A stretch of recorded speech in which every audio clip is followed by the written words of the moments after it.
This episode is brought to you by Generate Solutions, your go-to AI experts specializing in empowering commercial real estate companies and environmental consulting firms. As AI is quickly transforming industries and enhancing efficiency, it is important you don't let your business fall behind. At Generate Solutions, we streamline workflows and automate tasks by creating custom AI agents tailored specifically to your business needs. Interested in taking your operations to the next level with AI? Email mfiorante@generatesolutions.com or find us directly on LinkedIn by clicking the link in the bio. On to our episode. Good afternoon and welcome to another edition of A Conversation with John Conenna. Today's a special one for me because today I'm at a place that has a history of basically, and this gentleman to my right is going to correct me if I'm wrong, of 116 years. 116. It starts, I'll tell you when it starts in the interview. We are here at the new location of the Pompei in, we should consider this downtown Elmwood Park here, the downtown Elmwood Park location. And I'm here today with one of the family members, the legendary Ralph Davino and his family, the Davino family, who started this many, many moons ago. And it's an honor, Ralph, to have you on. I truly appreciate you having me here today. Good morning. This is great. This is unbelievable. When I reached out to you and you said yes, it's an honor. So I'm going to ask you the first question today. Okay. How does it feel to know, or is this true? Because I thought it was a rumor. You mean to tell me that this place starts in 1909 by a gentleman who was your grandfather, Luigi Davino? You want to take me through those first, and then I'll ask you as we go on. Luigi Davino, but tell us about what you know of those early years and how this dedication and work ethic came for this family. Well, I wasn't around in 1909, but I was around when I was growing up. We had a six flag. Bakery started on 818 South Loomis. And we had a six flag. On one side was the bakery, and the other side was the tavern. Okay. So my grandfather lived on the third floor, second floor. We lived on the third floor on one side. My uncles, both uncles, lived on the second and third floor on the other side. And when I was growing up, I used to see my grandfather, my uncles coming down the stairs, and they're hurting, limping, always working early in the morning. I said, man, I never want to do this. But believe it or not, I had the tavern, and now I had the bakery also. Right. So never say never. Never say never. But when I was growing up, my grandfather, I played cards with him. We played trisette, we played briscoe. I couldn't speak Italian, but we communicated. Once in a while, he throws hand at me because he didn't want me to know what I was talking about. And your roots of the Italian are Neapolitan, from what you told me here early on and before we went on camera. Napoli. See, yeah, in that area, Napoli. Right. I got to ask you, what an era that is when we talk about 1909. We're still talking during the First World War, and now you have this dedication from your parents, your grandparents, to do this work. What did you see that this was a day in and day out thing when you're that young man looking in, where you say, hey, I don't think I can do what they did? I didn't think I could do it, but when I was growing up with my grandfather on Loomis Street, yes, I used to hear stories from my uncle. Okay, not even from my father, from right. Alphonse, because he worked right under my grandfather. Got it. And I was there when they used to put the coal down the chute. I was there when they had everything they did there in the old days with the and the knives, pizza on the street, stuff like that. Sure. And it was really great. I used to come inside the bakery. My grandfather used to cook on Sundays just for the family. Only men only. Right. You could invite friends, but nobody else. Only men only. Men only, no women. My wife used to tell me, bring me some salad, bring me some pasta that my grandfather was cooking. And I remember those days because those were wonderful. Oh, sure. At one time, when my grandfather, he was in the First World War. Sure. He was on a horse. So he was in the cavalry. In the cavalry. He had a couple of horses shot him from. He used to talk to me about that. He used to tell me stories about when he was on Loomis Street before the Second World War. You know, they had trucks on the street. My grandfather had the only car on Loomis Street. On Loomis Street. Yeah. Was that, I mean, I know you don't remember 1909, No. but when you, that era, they always talk about that was really the solid Italian area there when we're talking about Taylor Loomis. Yeah. Italian. There was nothing else but Italian. And it was a high traffic Neapolitan area. A lot of people from Naples went to Taylor Street in those days. Oh, yeah. Of course, a lot of people, even Joey DeVono, a great friend of mine. Yes, from Morgan Street Tap. Sure. Tafano's. My mother, his mother, and a lady named Riri were best of friends. Sure. So Joey grew up together. So. Oh, wow. And a great guy and a great business like So what happened with my mother, I'll tell you how I got on that side. You know, there's like two sides of Taylor Street. Sure. There was Racine. Yes. And then there was Ashland. Okay. So I grew up on Loomis, which is in the middle, but my mother worked for Union Pacific Railroad. So after school, I'd have to go on Aberdeen Street by my grandma because that's where she was. Yeah. So now I knew everybody on that side. I'd play ball there. Sure. Park, Sure. I mean, just great guys there. Then at night I'm on the other side. Wow. What an era, Ralph. And Ralph, correct me if I'm wrong. I think one of the greatest aldermen that was from there, Vito Marzullo. I love Vito Marzullo. Yeah, Vito Marzullo was a great alderman in that area for sure.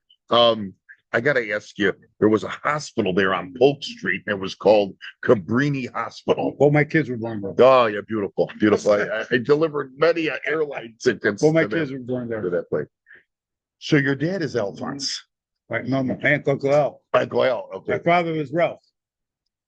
How does this start? Because, 1909, we don't have the amenities of we do. And we're in this beautiful place here in downtown Elmwood Park that you just opened about a month ago. Yeah. Back in 1909, people weren't going out to eat. People weren't going, your parents were cooking every day. This was a bread thing, right? My grandfather just made bread. Bread. He made nothing else. Right. And he would cook bread for other, if you lived in the neighborhood and you wanted to bring your bread to the bakery, right? He would cook it for a nickel or something, whatever you would charge them. And sometimes I would see lamb heads in the oven while looking at me when he cooking lamb heads for people. But it was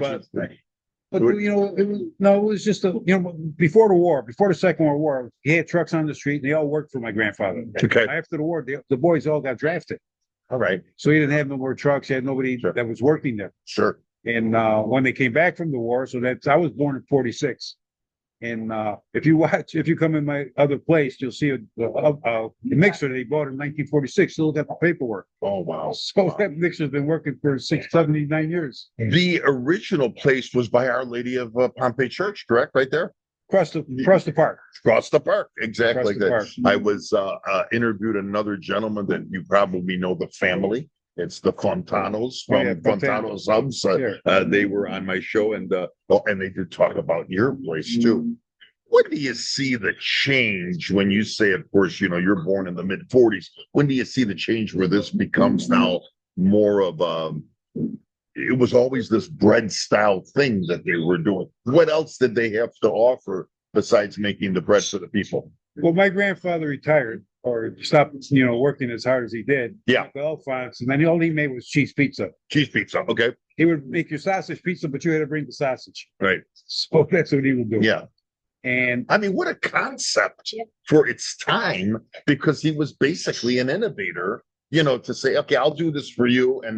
And I'm sure people came back with compliments like, hey, oh my God, this was so good, the way you did it and everything else.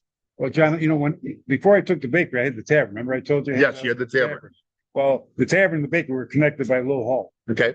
So my uncle would make all the bread. And when I had the tavern, I had food there. I made pizza, I had food, I had entertainment in the yard. I could wait for my uncle to get the French bread, and I make sandwiches out of his French bread. And, I had great business there because they were building UIC. Yes, the when I had my tavern, they were building UIC. That's when the neighborhood changed. Right.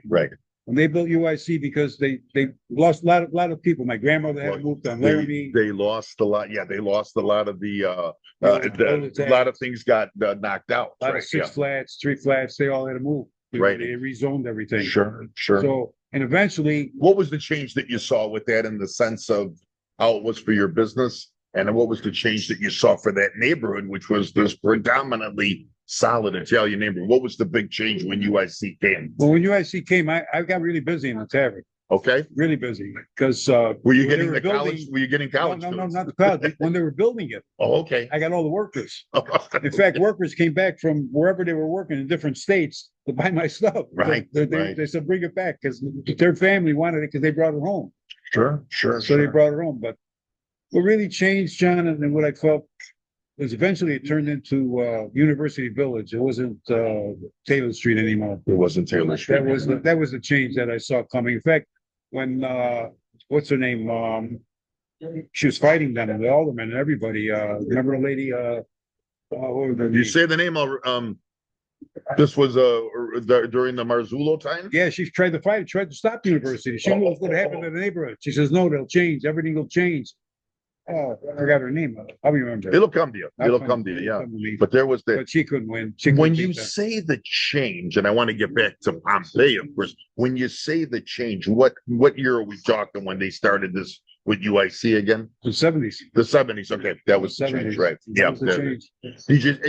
You saw a mass exodus of people like me and you that were living there. Yeah, my grandmother had to move. Right. A lot of friends had to move because they knocked, on Aberdeen Street. That's where the parking lot was. Sure. You know what I'm saying? Then Morgan Street, they moved there. Morgan Street, right? That all changed. Sure. That all changed. Let's go to Pompei for a sec. Of course, this legendary place there, in that Taylor Street neighborhood that we always think of Pompei. You think of Taylor Street. You think of Loomis. You think of all these streets, Polk Street. When the fest comes on there in the summertime, you see Pompei and the beautiful sign here that's behind us here in the new location that Ralph has here in downtown Elmwood Park. Did you see a consistency from the early days of Luigi? So now when we get to the 60s, 70s, what you guys were always kind of reinventing this place?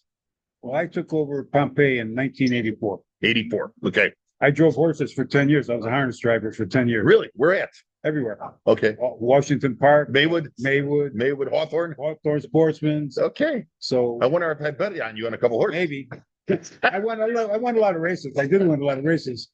But then my uncle, at that time, so 1983, 80, my uncle got sick. He lost his son in Vietnam. Okay. So this was Alfonso. Yeah. He lost his son Tommy in Vietnam. Okay. He died in a helicopter crash. And my uncle, after that, was not the same. He was not the same guy. Right. Not the same. His other son was a priest. Sure. And he got sick, and he was in the hospital. Come out of the hospital. So when I was in 84, I was too old to be really a harness driver. I was in my 30s. Yeah. It's old for a harness driver. Right. So I told my uncle, I says, "Oh, let me take it. Let me go with it. And you come work for me. Whatever you were making, if we had good year or whatever, I always paid him more money. I love my uncle. Uncle Fonzie was a great guy. Yes. Everybody loved my uncle. Used to call him the laughing baker. So when I took over in 84, he worked for me.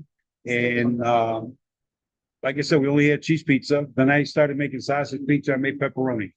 And that's in 84 now. It's in 84, 85, yeah. Yeah.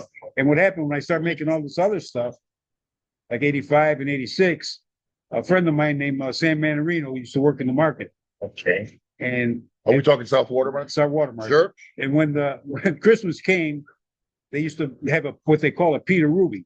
Okay. So if you worked, you had a box. So you walk by the guy, throw mushrooms in, who throw broccoli in, who threw spinach in, and just go take it home for Christmas. So when my friend Bacala was good friends with his son, and his son passed away early also, and he didn't know what to do with all this stuff, so he brought it by me. So now I start creating sausage and ricotta, spinach and ricotta. I use all the vegetables. I just start making vegetables pizza. And you were making pizzas, and of course, a concept that I love, and I think a lot of people were these kind of like, correct me, were like these calzones. But a calzone came in 87. In 87, okay. Calzone was not lucky, but what happened in 87 was that Eckert's Foods walked in. Oh, wow. In the bakery.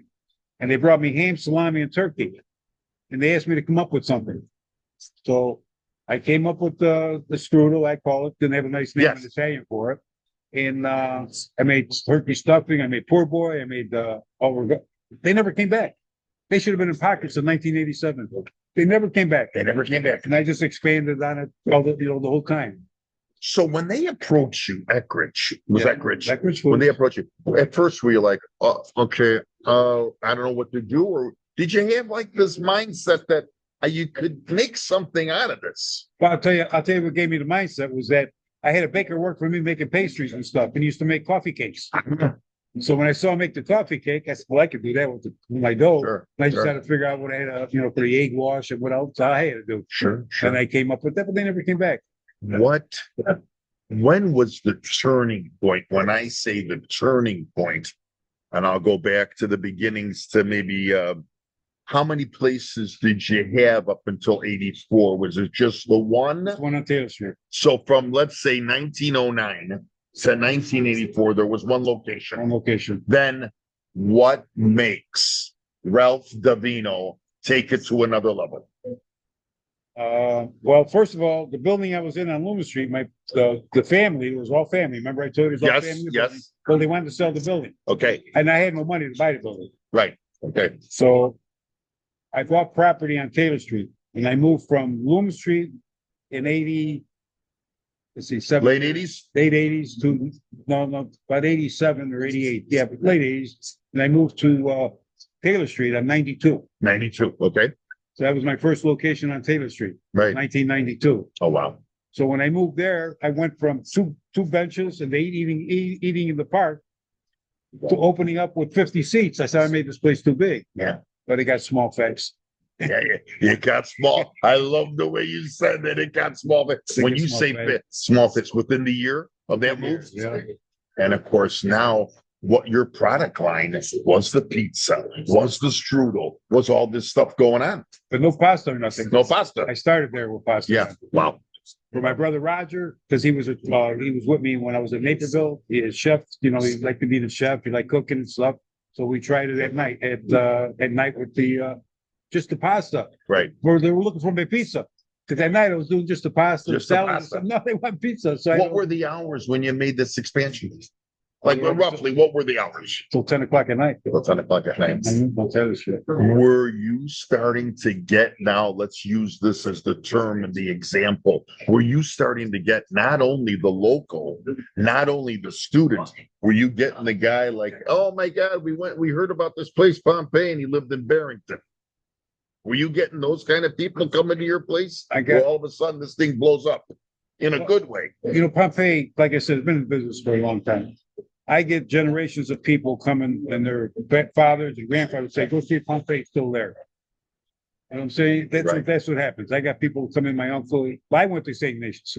Okay, So great I got school, the people Wolves, the Wolves. So people that came to St. Ignatius, or they graduated, and they come, they send their kids back, see if Pompei's still there. Sure. It's just a word of mouth. And, we always had a good reputation. I mean, we did nothing that would hurt anybody. Without a doubt, the reputation has been, let's use it and be cocky here in this good sense. Since 1909, the reputation has begun because of the work ethic and the dedication of your grandparents, starting with Luigi, for sure. So I was third generation. Yeah. My And we have 5 generations. My daughter's 4th generations here. Yeah. And now my grandkids are 5th generation. I hope Kimberly does come back. I would like to see her one more time before, we go off My here. son's working at Taylor Street. So And he's part of the Taylor generation. Street.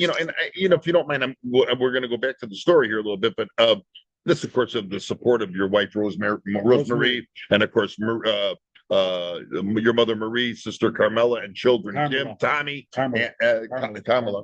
Okay, yes, Carmela. Does all my office work. Yeah, and Tommy and all your children. Yeah, that's it. I only had 2 kids, daughter, Yeah. Kimmy, and Tommy. It is so nice. I feel a correlation here with you today because my dad opens up this travel agency in 1948. And I didn't want to do it, just like you. So you're giving me goosebumps. But now all of a sudden I have to ask you a question before we go back to the expansion of Pompei and everything else. For me, in 2025, and there's a person in this restaurant that knows me pretty well, that the thing for me is the pride of that name, Venus Travel, like it's the pride for you, Pompei. You didn't want to see it die, right? Never. No, I didn't want it. That was one of the reasons I did it. I says, Pompei can't stop. Pompei can't stop. And now I have this dilemma in my life that my business was going to stop because I don't have the support of the family anymore because they've gone on to other things. But I have to say, you took it to a level that I don't even think you knew you could take it to. Would you? No, I don't know how big I was going to get or how much I was going to expand. But after 92, I opened up in 92, same time I went there. I think it was like 6 months later, a year later, I opened up Sheffield, Wellington and Sheffield. Oh, by the ballpark. It was Masonic Hospital at the time. Okay. By Masonic. Illinois Masonic. And right. that was a great store. Great store. Right. How many stores have you opened? Let's say, as you're talking about this one by Masonic, how many I know we talked off camera, but I would like you to tell our audience how many were there at one time Pompei's? I have Pompei Taylor. Okay. Pompei Sheffield. Schaumburg. Oakbrook. Downtown, I had three of them. Three Prontos. Prontos. Wow. Three downtown. Wow. Jeez. And when you had opened all these, there was a calling for this. Every store was busy. I had my family working in every store. Right.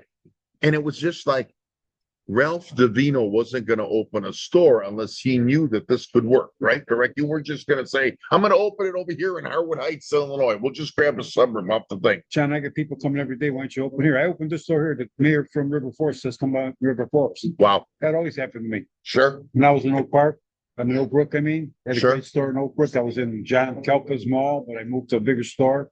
And my daughter was in charge of that. I had 3 party rooms because we always did parties. So Yeah. how many people did the weddings or rehearsals? Sure. Stuff like that. Stuff like that, right? But the thing here is it's your quality of what you put out for sure. I mean, it's not because it was for a lack of the name. It's the quality. But what I find so interesting about Pompei is you in the late 80s really turned this by with all these different things that you do. So just give me an example here. We're in this beautiful Elmwood Park facility that's been open, 5 weeks as of today? About 5 weeks, because I kept hearing about you. Everybody that comes to my office. A lot of time to open this place. Got a lot of work. Oh, how long did it take you to open up? Let's say 10 months. 10 months. And I'm sure there was a lot of work here to be done. A lot of work. Yeah. Okay, so there's nothing here. We got to start all over again. Yeah, I mean, I had to hear about this for 5 weeks because everybody that came to my office says they would pick up a ticket for me and go, we're going to Pompei for lunch. Well, can somebody bring me back something from Pompei? No, but what do we offer now? What are we offering now? 116 years later, what are we offering the people now on this menu that you can rattle off the top of your head, I'm sure? Besides the food? No, pizzas. No, just the food. The food speaks for itself, first of all. Exactly. Okay, and why offer pizza, pasta? Everything's homemade. Homemade. I still make my bread that my grandfather made. Wow. With that same recipe. Same recipe. Wow. And the dough for all the pizza and everything else, still the same dough. We don't change no dough. No, nothing. Nothing changes. Nothing I make my bread in both locations. Wow. And you got a secret recipe, or we know? No. It's secret? No, it's very easy. Okay. Flour, water, yeast. Okay. That's it. There's nothing else than salt. There's nothing else to it. Yeah. I get these people, sometimes they'll say to me, oh no, we can't give you the recipe. It's a secret. Flour, water, salt, and yeast. Right. And you still use the same thing. Recipe. I came down the stairs when I first started with my uncle and watched how he did it. Right. Make sure that I know how to do it. I worked the oven there because we had an oven that was 18 by 23. Oh, wow. So we had to use the big peel like you see on the wall. Sure. So we used the same peel. And I used to put all the bread in, take it out. But I couldn't make the pizza fast enough. So I had to buy an oven, another pizza oven right next to it. So I could make pizza for people. Did you know you could be this creative in the sense of the food? Like when an Eckridge showed up on your door and said, hey, what can you do with this? Did you ever think that this was like a second nature for you? No, not really. It just, I think things happen just because it's a certain time of what's going on. Sure. Like I said, if I didn't have the guy making the strudels, maybe I don't come up with that idea. Sure. One of my best sellers is Pizza Pompei. I came up there by accident. That's another accident. Okay. My mother, I was working Christmas with two of my guys down Loomis Street. My mother came down the stairs from upstairs, third floor. Says, Ralph, did you eat? I says, no, Mom. About half hour later, she came down with pasta with the tomatoes. Tomatoes. And olives. Okay. 2 days later, we went back to work. So one of the guys that worked for you says, your mother left all the tomatoes in the refrigerator. I said, put on the pizza and see what it looks like. It came out to be one of my best sellers. And it's called Pizza Pompei. Yeah. See, again, well, it's like that saying, one door opens, one door closes, or on that whim, and you still are you. Okay, so here's the funny part. You're still doing this Pizza Pompei the same way that your mom put the tomatoes on the pizza. Same way. Yeah. Same way, because it was taste good. Right. The taste was there.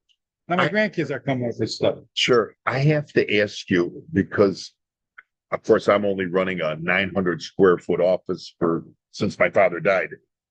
How was it for you, Ralph Davino, to run at that time all the places? Then when you mentioned Schaumburg, you mentioned Oprah, you mentioned the 3 downtown, the original Taylor, and now Elmwood Park.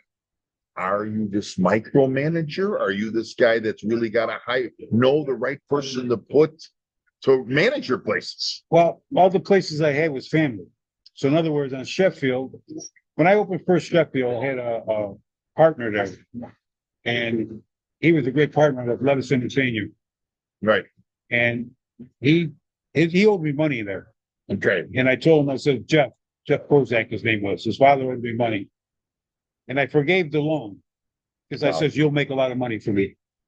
Okay. And he came out of there, ran a great store. I go check a couple times a month, 3 times a month. I'd be there, ran on itself. Okay. Then he wanted to open his own places. So I bought him out and he moved to Colorado, but he went bust. He went bust. Yeah. So I replaced him with my brother. Okay. Now Schaumburg, I had my son. I remember the Pompei location off of Higgins. Right. Oak Brook was my daughter. Okay, that was and fantastic. My nephew. Yep. Okay, the ones downtown was my other nephew. So there's always family running these places. Sure. Which was great. It was great. And we know in the day and age, and I don't want to we're both Italian. Sometimes amongst families, there could be this, disconnect, especially with Italian people.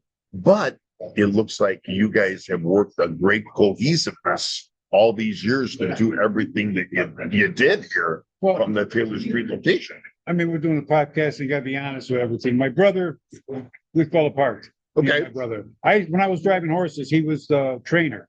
Okay. And I was working for him. Right. Now, when I put him at Sheffield, he was working for me. Right. Now, one of the reasons I sold, and I don't know if this happens in all family businesses, is sometimes they neglect and they forget what they're doing. So I would call like Schaumburg, where's Tommy? My son was there. Okay. Well, they didn't see him in 3 days. Oh, geez. Yeah. Okay. I called Sheffield, where's Roger? Well, he was here in the morning, he said he'd be back. I called Oak Brook, where my nephew was working for my daughter. Where's Mark? Sure. The house is in the suburbs. Oh, The boy. 20 club. Okay. Okay, so now the 3 downtown, where's Jonathan? That's the one that was going on with Sweeney. Okay. Get Jonathan. I said, where's Jonathan? He's there just to pick up the money. Anyway, so now a group came up to me and asked me that they wanted to buy me, and they were going to open 20 of them. Okay. 20 Pompeis. 20 Pompei. Using your name, but the Pompei name. Right. And if everybody had been working in the way it was working at the beginning, I don't think I would have ever sold. Because all the stores are great stores. Great stores. But when I couldn't find people that were supposed to be working, I said, okay. Okay. And so when I sold to them and they ruined me. They liked I said, you guys like me when you bought me. Why are you changing things? Why are you changing things? And they changed everything. And again, you didn't have to bring this up, but I'm glad you did because you're being honest. You're being honest. And my father had a great line. In order to fatten the cow, the farmer has to be there. The farmer has to be there. And he says you have to stick to the bed. But I can imagine that was a question that I wanted to avoid with you, but you were honest in your approach. Because right now, you want the history of Pompei? I'm giving you history of Pompei. You are, and I can see the work and the dedication that you've offered. Let's go back to Pompei because I should have asked you this as the first question. How do we get this name, Pompei? Well, this was from the town. We're from Okay, Pompei. Pompei Vesuvius, yeah, He spells it one eye. If you went to Pompei, they some spelled it one eye, some spelled it with two. with two, right, The right, church was two, okay. and my grandfather was one. Beautiful. Our Lady of Pompei. That's why I went to the grammar school. Between the two stores now, if I can ask you this question, it's a light question. Between the two store now, when you go back to Taylor Street and you see it and you're like, wow, did you ever go in that store and you have the memories of, you know, Alphonse, how this bit, what goes through your mind when you go back to the originals? I could answer that question very easily. Yes. Sometimes I tell the people that talk to me just like you, Yeah. I wish I was back on Loomis Street. Then they would answer, why? Because you know all the stuff you know now, you do something different. I says, no, everybody be alive. Yeah. Everybody still be alive. It's still right. That's why we'd be back on Loomis For Street. sure, for sure. Nothing Wow. else. Yeah. Nothing else. Okay, so I'm going to ask you, I mean, because we know the dedication and the work of what makes Ralph Davino and the family come to a suburb called Elmwood Park, Illinois, to fatten up another John Conenna? I tell you, his friends will skip. He skip at a location. Skip Saviano, we're talking about the mayor. The mayor. Yeah. And he wanted me to look at a location. And everybody was on Taylor Street. Okay. My two grandsons, my wife, my daughter, everybody was working there. Sure. So I said, well, it shouldn't be too hard to open another place. One of them anyway, with, you know, moving some people around. Right. So when I came here and I don't open right away. I sat across the street for a while to see what was going on here In this section In the of section. of the circle. and the circle. And when I saw that, I says, this has a lot of possibilities. How did you know because I think there was a smaller end kind of pizzeria here at one time. I can't remember the name, but when you say you sat across the street in a car or you kind of visited the area, what were you looking for? When I first looked here, I saw that there was no traffic like I have on Taylor Street, street Got it. traffic. Okay. Nobody walking around. No.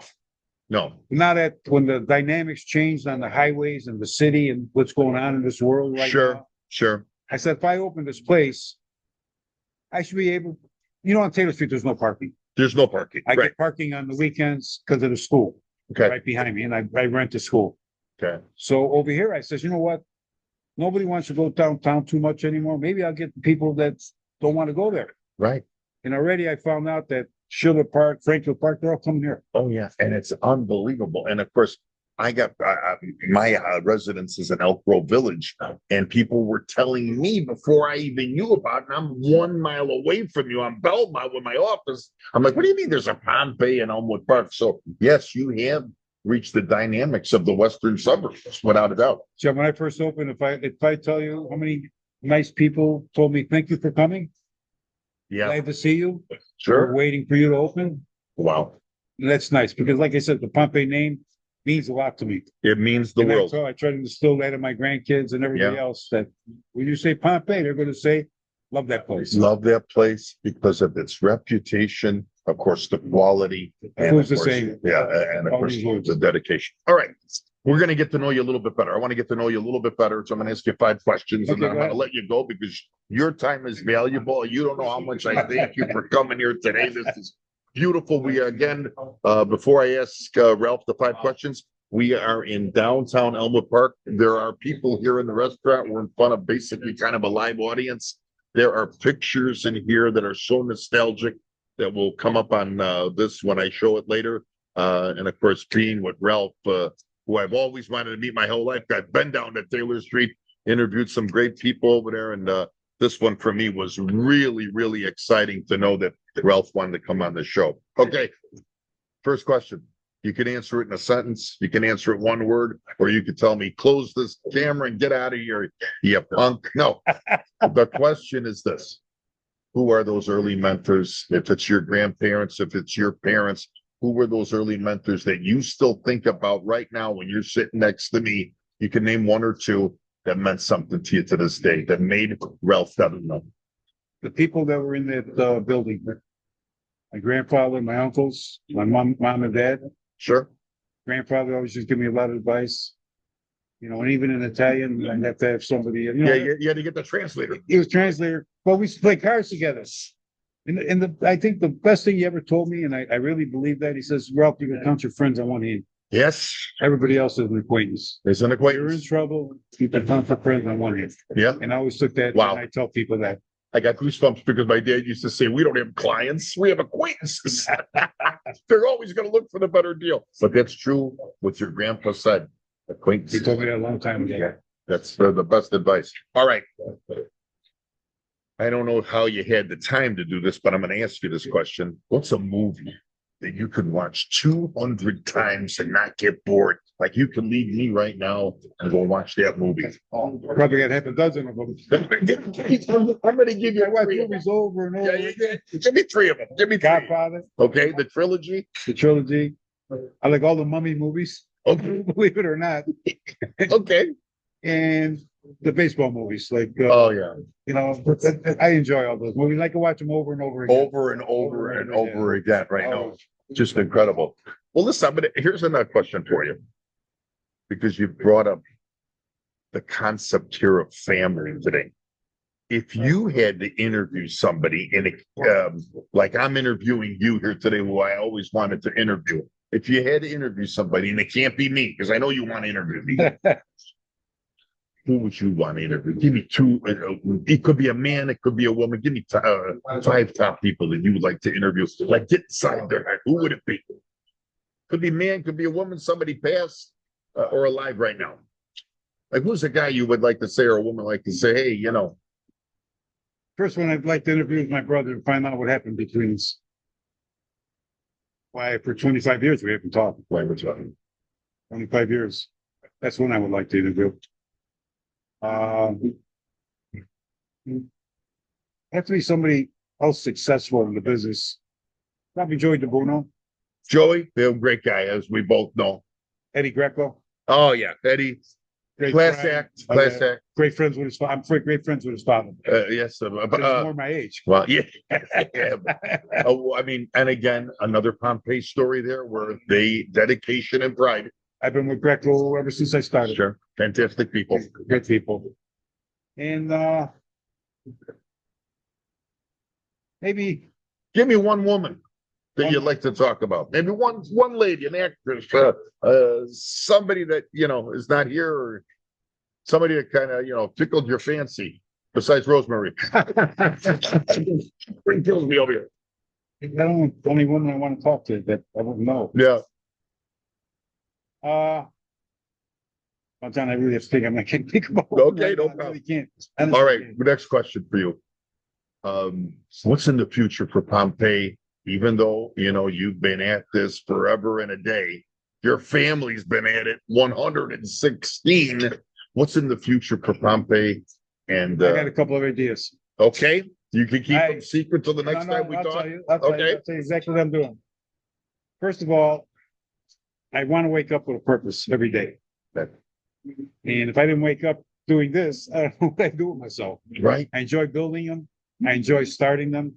You know, this part here, I mean, it was so hard on me here. I didn't make pizza for 20 years. I didn't make pizza in the back because we were short. Right. Like that. But you went back to it like second nature, right? It came right back to you. I want to do it. And next year, I want to open one in Naples, Florida. Okay. I found a spot that I found last year. I Okay. think it's still available. And I'm waiting for this one to be right. And then I'll be going. Is this the first one you will ever have opened out of the state of Illinois?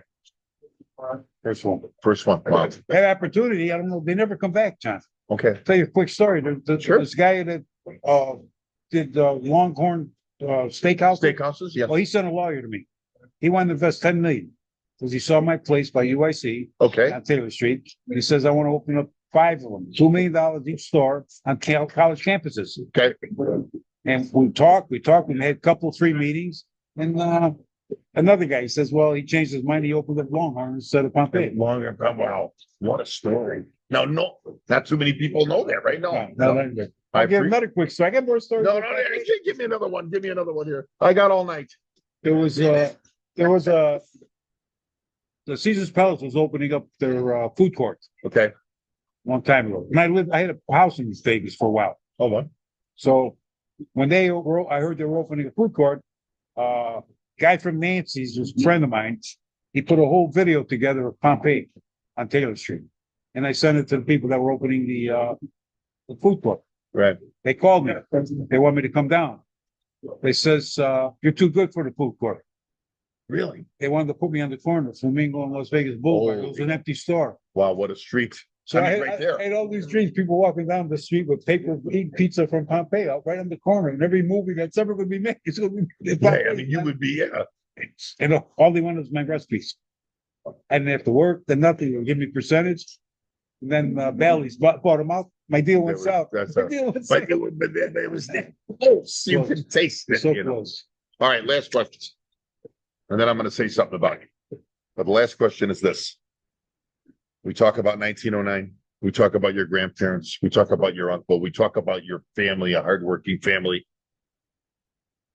If Ralph Davino had to do it all over again when he's gone, when we're both going to be on, if Ralph Davino had to do it all over again, is he doing it all over again the same way? I think that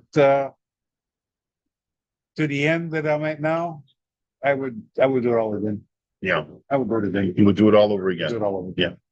This is fantastic. We've been happy. I mean, you know, there's a lot of positive things that I met more. Oh. John, I mean, you know how many people I've met in 41 years? You're 41 years? I mean, this is crazy. I mean, in And they don't 41 know years, us, when we John. talk about, I'm so happy when they come and says, my father told me about Pompei, or my cousin told me about Pompei, and they come in, and then they come back. and they come back And they and they come come back. and That means a lot. that of the world. Well, I'm going to say this about you. Today at 10:35 was the first time me and you ever looked at each other and faced each other. I don't know if you had ever heard about me. I had heard about you and your business.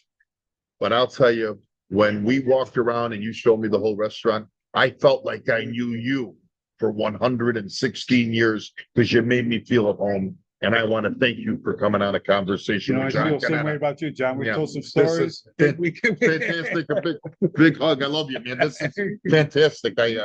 This is something that I'll treasure, and we're going to get this out to our audience. Thanks, John. We have visited today with Ralph Davino from Pompei. If everybody in this restaurant can hear me, I want a round of applause for everybody here at Pompei and Mr. Davino. Very embarrassment. Not embarrassing.